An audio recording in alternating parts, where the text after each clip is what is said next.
Hi friends, ಹೇಗಿದ್ದೀರಾ? Welcome to my channel. ನಾನು ಇವತ್ತು ನಿಮಗೆ ಜೀಕುಜ್ಜೆ, ಉಡುಪಿ ಸೈಡ್ ಜೀಕುಜ್ಜೆ ಎಂದು ಹೇಳುತ್ತಾರೆ, ಕನ್ನಡದಲ್ಲಿ ದಿಯಾ ಹಲಸು ಎಂದು ಹೇಳುತ್ತಾರೆ. ಇದರ ಸಾಂಬಾರು ಮಾಡೋದು ಹೇಗೆಂದು ತೋರಿಸಿಕೊಡುತ್ತೇನೆ. 1 ಬಟ್ಟಲು ತೆಂಗಿನ ತುರಿ, 5 ಚಮಚ ತೊಗರಿಬೇಳೆ, ಇದನ್ನು ಬೇಯಿಸಿಕೊಂಡಿದ್ದೇನೆ ನಾನು. ಅರ್ಧ ಚಮಚ ಉಪ್ಪು ಬೇಕಾದರೆ ನೋಡಿಕೊಂಡು ಹಾಕಿಕೊಳ್ಳಿ. 1 ಸಣ್ಣ ನಿಂಬೆಹಣ್ಣಷ್ಟು ಹುಣಸೆಹಣ್ಣು, ಇದನ್ನು ಮಸಾಲೆ ರುಬ್ಬುವಾಗಲೇ ಹಾಕಿಬಿಡಿ. ಬೆಲ್ಲ ನಿಮಗೆ ಬೇಕಾದರೆ ಹಾಕಿಕೊಳ್ಳಬಹುದು. ಬೆಲ್ಲ ಹಾಕಿದರೆ ತುಂಬ ರುಚಿಯಾಗಿರುತ್ತದೆ, ಅದಕ್ಕೆ ನಾವು ಬೆಲ್ಲ ಹಾಕುತ್ತೇವೆ. 1/4 ಚಮಚ ಅರಿಶಿನ, 1/4 ಚಮಚ ಅರಿಶಿನ ಹಾಕಿ ಬೇಳೆ ಬೇಯುವಾಗಲೇ ಹಾಕಿಕೊಳ್ಳಿ, ಇಲ್ಲ ಆಮೇಲೆ ಸಹ ಹಾಕಬಹುದು. ಇಂಗು ಸ್ವಲ್ಪ ಹಾಕಲೇಬೇಕು, ಇದು ಸಹ ಸ್ವಲ್ಪ ವಾಯು, ಬೇಳೆ ಸಹ ವಾಯು, ಅದರಿಂದ ಇಂಗು ವಾಯುವನ್ನು ತಡೆಗಟ್ಟುತ್ತದೆ, ಹಾಗಾಗಿ ಇಂಗು ಸ್ವಲ್ಪ ಹಾಕಬೇಕು. ಇದನ್ನು ಚೆನ್ನಾಗಿ ತೊಳೆದು ಈಗ ಹಚ್ಚಿಕೊಂಡು ಬರುವ. ನಾನು ಅರ್ಧ ಮಾತ್ರ ಉಪಯೋಗ ಮಾಡುತ್ತೇನೆ ಇವತ್ತು, ಅರ್ಧ ಹಚ್ಚಿಕೊಂಡಿದ್ದೇನೆ. ಈಗ ಇದು ಸ್ವಲ್ಪ ಗಟ್ಟಿ, ಇದು ನಿಧಾನ ಆಗುತ್ತದೆ ಕಟ್ ಮಾಡೋದು. ಅರ್ಧದಲ್ಲಿ ಇಷ್ಟು ಪೀಸ್ ಆಗಿದೆ ನೋಡಿ. ಇದು ಮೇಲಿದನ್ನೆಲ್ಲ ತೆಗೆದುಕೊಳ್ಳಬೇಕು, ಇದನ್ನು ಸಹ ಹಾಕಬೇಡಿ ನೋಡಿ, ಹೀಗೆ ತೆಗೆದುಕೊಳ್ಳಬೇಕು. ಇದು ಹಾಕಬಾರದು. ಇದು ಹಲಸಿನ ಹಣ್ಣಿನಾಗೆ ಇದನ್ನೆಲ್ಲ ತೆಗೆಯಬೇಕು, ಕ್ಲೀನಾಗಿ ತೆಗೆಯಬೇಕು. ಹೀಗೆ ಮೇಲಿನ ಸಿಪ್ಪೆ ಕೂಡ ತೆಗೆಯಬೇಕು. ಈ ರೀತಿ ಸ್ವಲ್ಪ ಗಟ್ಟಿ.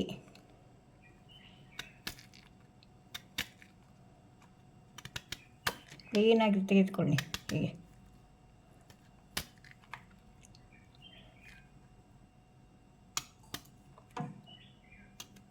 ನೋಡಿ, ಹೀಗೆ ಇಷ್ಟು ಮಾತ್ರ ಬರಬೇಕು. ಇಲ್ಲಿ ಸಹ ಇದನ್ನು ಕ್ಲೀನಾಗಿ ತೆಗಿಬೇಕು ಮೇಲಿಂದ, ಇಲ್ಲದ್ರೆ ಕಚ್ಚ ಕಚ್ಚ ಅಂತ ಆಗುತ್ತದೆ ನೋಡಿ. ಇಷ್ಟು ತೆಗಿಬೇಕು, ಮತ್ತೆ ತುಂಡು ಮಾಡಬೇಕು. ಹೀಗೆ ತುಂಡು ಮಾಡಿ ನೀರಿಗೆ ಹಾಕಿಕೊಳ್ಳಿ.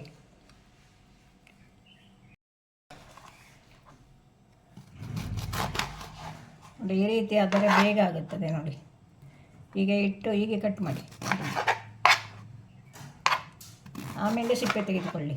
ನೋಡಿ, ಇದು ಸಾಂಬಾರು ತುಂಬ ರುಚಿಯಾಗಿರುತ್ತದೆ. ಇದು ನೋಡಿ,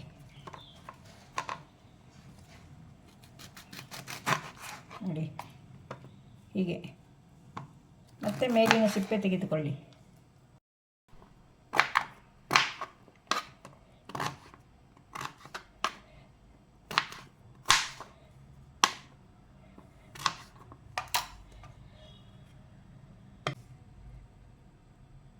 ಕುಕ್ಕರಿಗೆ ನೀರು ಹಾಕಿಕೊಳ್ಳುವ. 1-2 ಲೋಟ ಅದಷ್ಟು ಹಾಕಿ ತುಂಡು ಮಾಡಿದ ಹೋಳುಗಳನ್ನು ಹಾಕಿ. ದಿಯಾ ಹಲಸು ಇದು. ಅರಿಶಿನ, ಉಪ್ಪು ಸಹ ಹಾಕಿಕೊಳ್ಳಿ. ಹೋಳಿಗೆ ಉಪ್ಪು ಹಿಡಿಯಬೇಕಲ್ಲ, ಹಾಗೆ ಉಪ್ಪು ಸಹ ಹಾಕಿಕೊಳ್ಳಿ. ಮತ್ತು ಬೇಕಾದರೆ ಇನ್ನೂ ಅರ್ಧ ಚಮಚ ಹಾಕಬಹುದು. ನಾನಿದು ಹಾಕಿದ್ದು ಅರ್ಧ ಚಮಚ. ಈಗ ಮಸಾಲೆ ಸಾಮಗ್ರಿಗಳನ್ನು ಹುರಿದುಕೊಳ್ಳುವ. 2 ಚಮಚ ಎಣ್ಣೆ ಹಾಕಿಕೊಳ್ಳಿ. ಎಣ್ಣೆ ಸ್ವಲ್ಪ ಜಾಸ್ತಿ ಇದ್ದರೆ ಸಾಂಬಾರು ತುಂಬ ಚೆನ್ನಾಗಿರುತ್ತದೆ.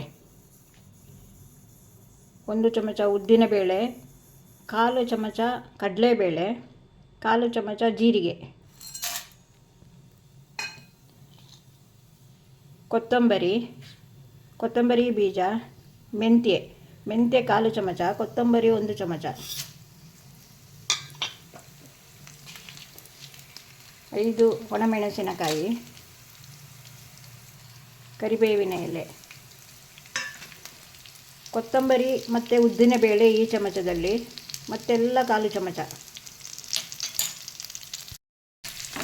ಕೆಂಪಗೆ ಹುರಿದುಕೊಳ್ಳುವ. ಬೆಂಕಿ ಕಡಿಮೆ ಇಟ್ಟು ಹುರಿದುಕೊಳ್ಳಿ, ಇಲ್ಲದಿದ್ದರೆ ಕರಟಿ ಹೋಗುತ್ತದೆ. ಮಸಾಲೆ ಸಾಮಗ್ರಿಗಳನ್ನು ಹುರಿದುಕೊಂಡಾಗಿದೆ.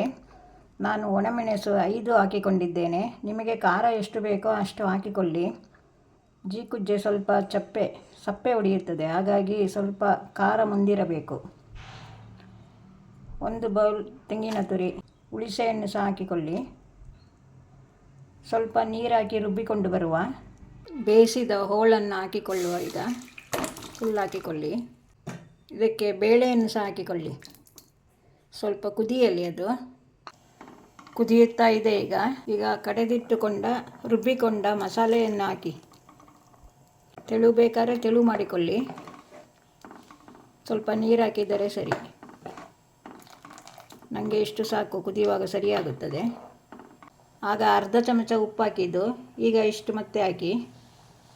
ಇದು ಒಂದು ಅರ್ಧ, ಒಟ್ಟು ಹದವಾಗಿ 1 ಚಮಚ ಹಾಕಿ. ಫುಲ್ಲು ಬೆಲ್ಲ ಇರ್ತಾ ಇದೆ. ಹೋಳುಗಳು ನೋಡಿ ಹೀಗೆ ಸಿಗಬೇಕು ಹೋಳು. ಇದು ಆರಿದಾಗ ಸ್ವಲ್ಪ ಗಟ್ಟಿಯಾಗುತ್ತದೆ ಫ್ರೆಂಡ್ಸ್, ಹಾಗಾಗಿ ಸ್ವಲ್ಪ ತೆಳು ಮಾಡಿಕೊಂಡಿರಿ ನೀವು. ಇದು ತುಂಬ ರುಚಿಯಾಗಿರುತ್ತದೆ ಈ ಸಾಂಬಾರು. ಬೇಳೆ ಮತ್ತು ತೆಂಗಿನಕಾಯಿ ಹಾಕಿದ ಹುಳಿ ಇದು ನೋಡಿ, ಈ ರೀತಿ ಬರಬೇಕು. ಈಗ ಹುಳಿಗೆ ಒಂದು ಒಗ್ಗರಣೆ ಕೊಡುವ. ಅರ್ಧ ಚಮಚ ಸಾಸಿವೆ ಹಾಕಿಕೊಳ್ಳಿ. ಇಷ್ಟು ಒಣಮೆಣಸು ನೋಡಿ. ಅರ್ಧ ಅಜ್ಜಿ ಕುಜ್ಜೆಗೆ ಎಷ್ಟಾಗಿದೆ, ಫುಲ್ಲು ಸಾಂಬಾರಾಗಿದೆ ನೋಡಿ. ಈಗ ಒಂದು ಒಗ್ಗರಣೆ ಕೊಡುವ.